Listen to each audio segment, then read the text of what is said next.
바사에는 한평생 하나님의 말씀을 열심히 연구해온 유다 사람이 살고 있었습니다. 그의 이름은 에스라였습니다. 그는 자신이 성경을 공부하는 외에도 다른 사람들에게 율법을 가르치고 있었습니다. 이러한 일로 에스라의 이름은 온 바사 안에 알려졌고 왕에게까지 알려져 있었습니다.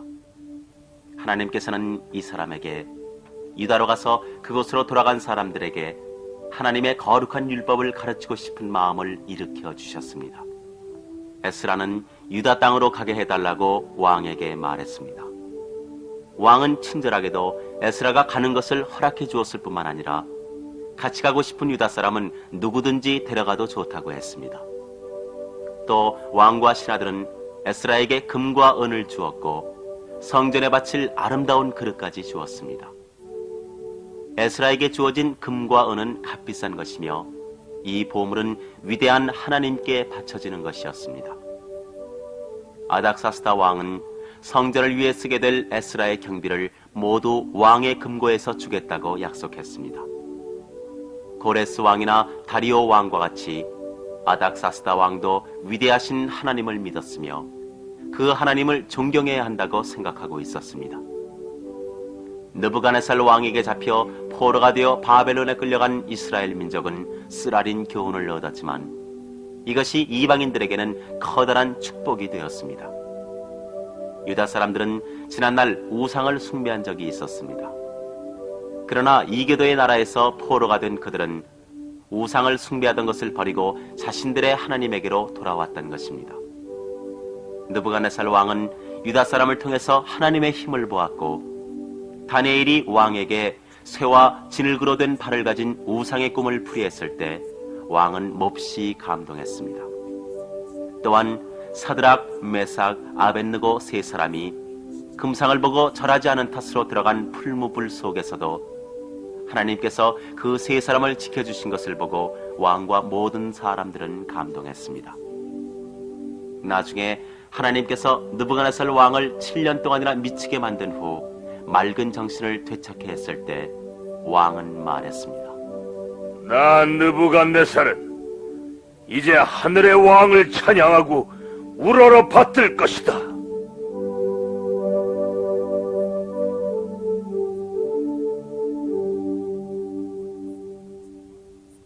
백성들도 또한 하나님을 믿게 되었습니다. 느부갓네살 왕은 이교도의 신에 대해 믿음을 완전히 버리지는 못했지만 적어도 이스라엘의 진정한 하나님에 대해서는 알게 되었던 것입니다. 벨사살 왕 때 하나님께서는 벽에 글씨를 쓰셔서 그 힘을 나타내셨습니다. 또한 다리오 왕 때에는 다니엘을 사자굴 속에서 구해내셨습니다. 나중에 바사왕 고레스와 다리오 대왕이 나라를 다스리고 있을 때 이들 왕은 유다 사람을 예루살렘으로 보내어 성전 세우는 일을 도왔습니다. 이 두 왕은 돈과 제물로 바칠 동물을 주어 자신이나 자손들을 위하여 하나님께 빌어달라고 유다 사람에게 부탁했습니다. 이번에 에스라가 이스라엘 사람을 데리고 예루살렘에 돌아가게 되자 왕은 성전에 바칠 여러 가지 필요한 물건을 주었습니다. 신하들도 돈과 금과 은그릇을 많이 주었습니다. 왕은 에스라에게 여러 사람을 심판할 수 있는 권한을 주어 유다 사람에게 하나님의 율법을 가르치고 사람들이 그 율법을 따르게 하였습니다. 이리하여 유다 사람이 포로가 된 것은 유다 사람들에게는 큰 벌이 내린 것이었지만 이교도들에게는 커다란 축복이 되었습니다.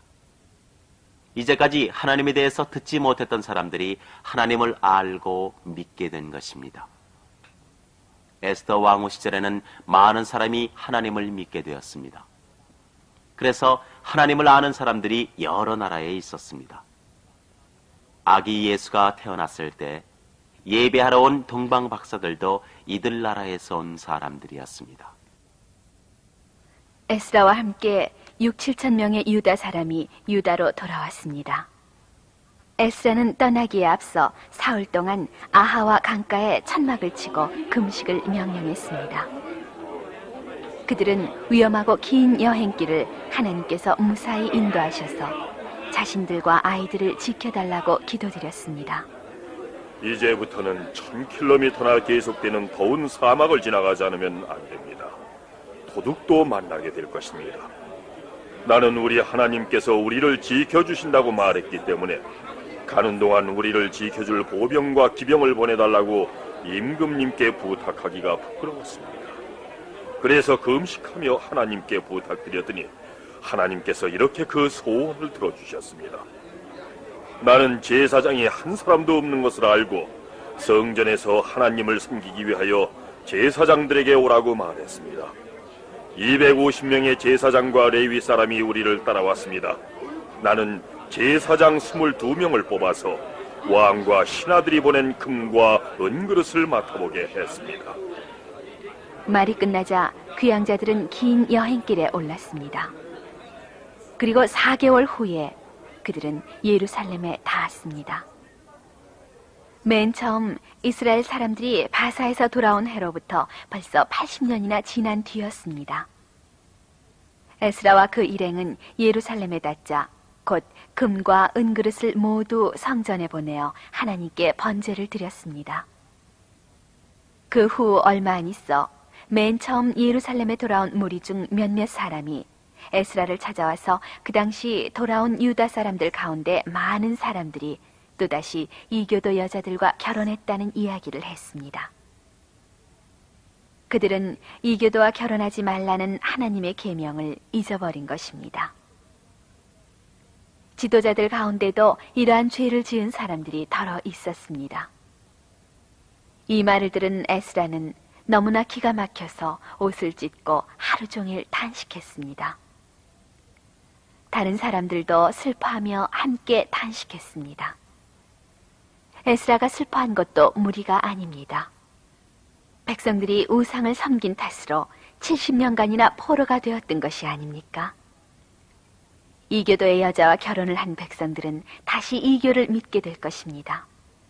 그렇게 되면 하나님께서는 더 한층 엄한 벌을 내리실 것입니다.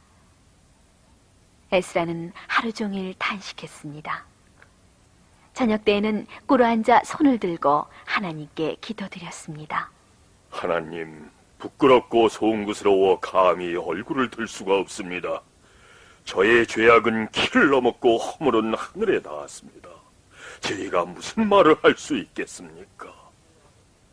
에스라가 기도하며 울고 있을 때 많은 남자와 여자와 아이들이 자기들의 죄를 생각하고 울면서 모여들었습니다. 그 중에 한 남자가 에스라에게 말했습니다. 우리는 하나님께 이교도의 아내를 모두 돌려보내겠다고 약속하겠습니다. 그래서 그들은 모임을 가졌습니다. 이교도의 아내를 가진 사람은 때를 정하여 에스라와 그 밖에 한두 사람의 높은 사람을 찾아가서 심판을 받은 뒤에 이교도 아내와 이혼하기로 했습니다.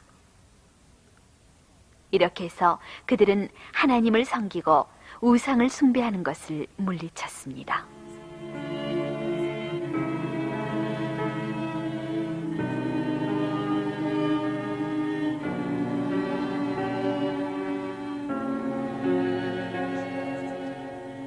바사에 느헤미야라고 하는 신분이 높고 돈 많은 유다 사람이 살고 있었습니다. 그는 왕에게 술을 따르는 높은 자리에 있었습니다. 그 자리는 대단히 중요하여 왕이 믿을 수 있는 사람에게만 맡기는 자리였습니다. 술을 따르는 사람은 왕에게 술을 드릴 때마다 먼저 맛을 보아야 합니다. 이렇게 하는 것은 술에 독약을 타지나 않았는가 살피기 위해서였습니다. 어느 날 유다에 갔던 사람이 바사에 돌아왔습니다. 그 사람은 나쁜 소식을 가지고 왔습니다. 예루살렘에 있는 사람들은 매우 곤란을 겪고 있습니다. 성벽은 무너지고 성문은 불타버린 채 버려져 있습니다. 이 말을 들은 느헤미야는 대단히 슬펐습니다. 이 일을 하면서도 하나님께 예루살렘을 도와주시도록 빌었습니다. 그 슬픔이 얼굴에 나타났습니다. 왕은 느헤미야가 슬퍼하는 기색을 보고는 물었습니다. 너는 아프지도 않은데 왜 그렇게 슬픈 얼굴을 하고 있느냐? 무슨 걱정거리라도 있는 것이 아니냐? 느헤미야는 겁이 났습니다. 왜냐하면 왕의 신하는 왕 앞에서 슬픈 빛을 나타내어서는 안 되었기 때문입니다. 부디 만수무강하소서. 저희 선조가 묻혀있는 땅의 도시가 허물어져서 성문이 불타버린 채 있다고 하니 어찌 슬프지 않겠습니까? 그러면 너의 소원은 무엇이냐? 이 왕은 약 15년 전에 에스라를 6, 7천 명의 사람들과 함께 예루살렘에 보냈으며 성전을 위하여 금과 은의 보물을 주었던 바로 그 왕입니다. 이러한 일을 알고 있는 느헤미야는 왕의 친절한 말에 용기를 얻어 대답했습니다. 만일 제가 은혜를 입게 된다면 저를 유다에 있는 선조의 도시로 보내어 그 성을 다시 일으키게 해 주십시오. 네가 가 있을 기간은 얼마나 되겠으며 언제쯤 돌아오겠느냐? 12년간입니다. 느헤미야는 이렇게 대답한 후 유브라데강 저쪽에 있는 여러 나라 총독에게 무사히 그 나라를 지나갈 수 있게 편지를 써달라고 말했습니다. 왕은 쾌히 승낙하였을 뿐만 아니라 왕의 숲을 지키는 관리인에게 보내는 편지도 함께 주었습니다. 그 편지에는 유다 사람에게 성벽과 집을 짓는 데 필요한 나무를 주라고 쓰여 있었습니다. 왕은 또한 군대 장관과 기병대에게 명령하여 느헤미야를 호위하도록 했습니다. 험한 곳을 지나지 않으면 안 되었기 때문입니다. 느헤미야는 무사히 예루살렘에 도착했습니다. 그는 이틀쯤 쉬고 난 뒤 몇 사람과 함께 말을 타고 예루살렘의 밤거리를 한 바퀴 돌아보았습니다. 그들은 거리가 몹시 황폐되어 있는 것을 보았습니다. 성벽은 무너지고 성문은 불타버린 채 있었습니다. 또한 느부갓네살 왕이 도시를 태워버린 이래 허물어진 잿더미와 쓰레기가 쌓여있는 빈터가 여기저기 있었습니다. 느헤미야는 이러한 모습을 보고는 몹시 걱정스러웠습니다. 다음 날 그는 예루살렘의 지도자들에게 가서 말했습니다. 당신들이 보는 바와 같이 예루살렘의 어려운 처지에 놓여 있습니다. 성벽은 무너지고 성문은 불타버렸습니다. 자, 다시 성벽을 쌓읍시다. 지도자들은 곧 일을 시작하기를 원했습니다. 바사 왕이 느헤미야를 예루살렘의 총독으로 임명했기 때문에 느헤미야가 명령을 내렸습니다. 그는 성벽을 몇 부분으로 나누어 저마다 자기 집에서 제일 가까운 부분을 맡게 했습니다. 일이 순조롭게 진행되어 가자 성읍 안이나 근처에 살고 있던 사마리아 사람들이 빈정거리기 시작했습니다. 그중 한 사람이 자기 동료들에게 비웃었습니다. 이 힘없는 유다 사람이 무엇을 하겠다는 거냐? 벽을 쌓을 돌을 다 타버린 쓰레기 속에서 주워올 텐가? 그렇고 말고 유다 사람이 쌓고 있는 성벽은 여우 한 마리가 올라가도 허물어질걸? 느헤미야는 이 말에 대답하는 대신 하나님께 호소했습니다. 하나님, 들어주소서. 저희는 욕을 당하고 있습니다. 유다 사람들은 계속 성벽을 쌓아갔습니다. 그들은 열심히 일했기 때문에 얼마 안 가서 완성할 수 있게 되었습니다. 성벽이 정말 다시 세워지는 것을 알게 된 사마리아 사람들은 점점 더 마음이 편하지 않았습니다. 그들은 일을 방해하기 위하여 예루살렘을 치기로 계획하고 있었습니다. 이스라엘 사람들은 하나님께 기도드렸습니다. 느헤미야는 칼과 창, 활과 화살을 백성들에게 나누어 준 뒤 성벽 안쪽에 사람들을 세웠습니다. 그리고 나서 격려했습니다. 사마리아 사람들을 겁내지 마시오. 위대하고 두려운 하나님을 믿고 당신들의 형제와 아들, 딸과 아내와 당신들 집안을 위해 싸우시오. 사마리아 사람들은 자기들의 공격 계획이 알려지고 자기들이 이길 수 없다는 것을 깨달았습니다. 느헤미야는 다음과 같이 기록했습니다.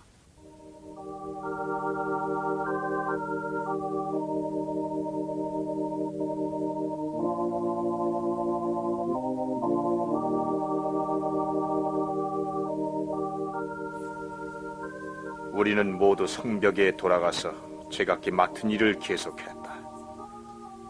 그날 이후 내 부하들의 반은 공격이 있을 경우 싸울 수 있게 무기를 잡았다.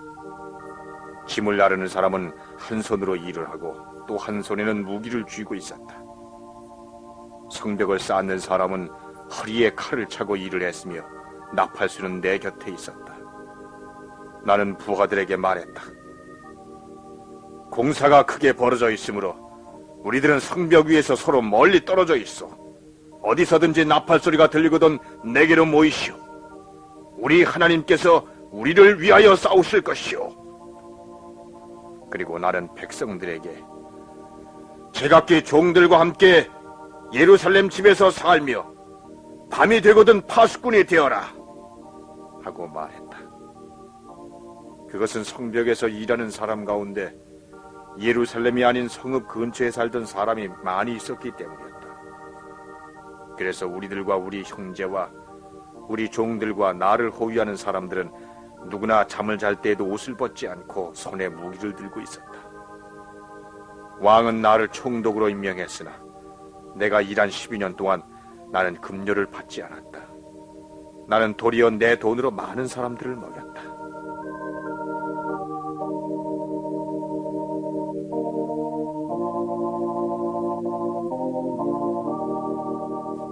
느헤미야가 2달도 채 못되어 성벽을 완성한 일은 뜻밖이었습니다. 그것은 그가 열심히 일을 했고 백성들도 힘 잘하는 데까지 도왔기 때문입니다. 다음에 느헤미야가 한 일은 바벨론에서 돌아온 사람들의 족보를 모두 모으는 일이었습니다. 그는 진정한 유다 사람의 족보를 적어놓은 낡은 책을 발견했습니다. 그래서 그는 그 책의 기록을 보고 참다운 유다 사람이 아닌 자가 있는지 조사했습니다. 이것은 매우 복잡한 일이었습니다. 사람들이 42,000명이나 되었기 때문입니다. 다 끝내고 보니 몇 사람의 제사장 집안이 이 책에 기록되어 있지 않았습니다. 이들 제사장들은 이젠 성전에서 일할 수 없게 되었습니다. 느헤미야와 에스라는 백성들을 모두 모았습니다. 에스라는 높은 단 위에 올라가서 위대하신 하나님 여호와를 찬양했습니다. 사람들은 아멘 아멘 하면서 머리를 땅에 대고 하나님을 예배했습니다. 에스라는 조심스러우면서도 분명하게 하나님의 율법책을 읽었습니다. 그리고 읽은 율법의 뜻을 백성들이 알 수 있도록 설명했습니다. 그들은 아침부터 저녁까지 하나님의 율법을 들으면서 울었습니다. 너무나 오랜만에 하나님의 율법을 들었기 때문입니다. 어쩌면 바사에서 돌아온 사람들은 대부분 하나님의 율법을 처음으로 듣는 것인지도 모릅니다. 그리고 느헤미야와 학자 에스라는 백성들에게 말했습니다. 이날은 우리 하나님의 거룩한 날입니다. 이제 모두 돌아가서 잔치를 베풀고 먹고 마시십시오. 그리고 가난한 사람에게 나누어 주십시오. 슬퍼해서는 안 됩니다. 당신들이 기운을 내는 것을 하나님이 기뻐하시기 때문입니다. 그래서 백성들은 모두 먹고 마시면서 즐거운 날을 축하하기 위하여 집으로 돌아갔습니다. 다음 날 백성들은 다시 모였습니다. 에스라는 또 율법책을 읽었습니다. 모세의 율법책을 보니 하나님께서 이스라엘 백성에게 7월의 절기에는 초막에서 지내라고 명령한 것이 씌어 있었습니다. 그래서 유다 사람들은 감람산에 가서 감람나무를 베어왔으며 거기에 대추야자나무의 가지를 엮어 지붕이나 마당에 초막을 지었습니다. 백성들은 자기들이 다시 참다운 이스라엘 사람이 된 것을 기뻐했습니다. 에스라는 날마다 하나님의 율법책을 읽었습니다. 백성들은 하나님의 율법을 따르며 그 계명을 지키겠다고 엄숙하게 약속했습니다.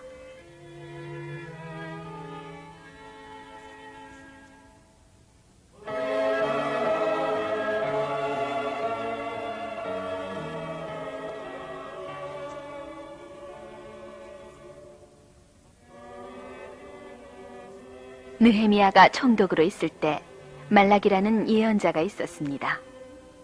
그는 구약 성경의 마지막 부분을 썼습니다. 말라기는 백성들에게 약속된 구세주가 멀지 않아 오실 것이라고 말했습니다. 말라기는 세례 요한이 올 것도 예언했습니다. 내 이름을 두려워하는 당신들에게는 의로운 태양이 솟아오를 것이요. 보라, 나는 예언자 엘리야를 당신들에게 보낼 것이다. 하나님을 공경하는 자들이 주고받는 말을 나는 분명히 들었다. 나를 공경하는 자와 나의 이름을 소중하게 여기는 자들을 나는 책에 적어두고 있지 않으리라. 그런 사람들을 내 백성으로 삼으리라고 만군의 여호와가 말씀하셨다. 이것은 얼마나 위로에 가득 찬 말이었겠습니까? 하나님을 사랑하고 하나님의 말씀을 주고받으려고 자주 모이는 사람들을 하나님께서는 자신의 사람이라고 말씀하십니다. 이것은 성경을 배우면서 늘 배우게 되는 교훈의 하나입니다. 하나님께서는 하나님을 섬기는 사람을 사랑하시고 늘 그 사람과 함께 계십니다.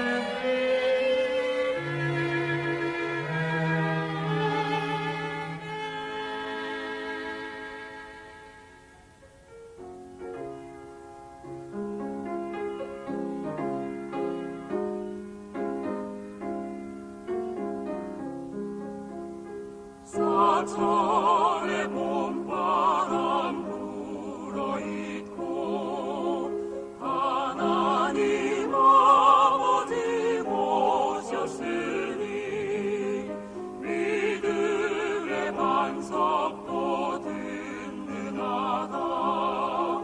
우리 집 즐거운 동산이라.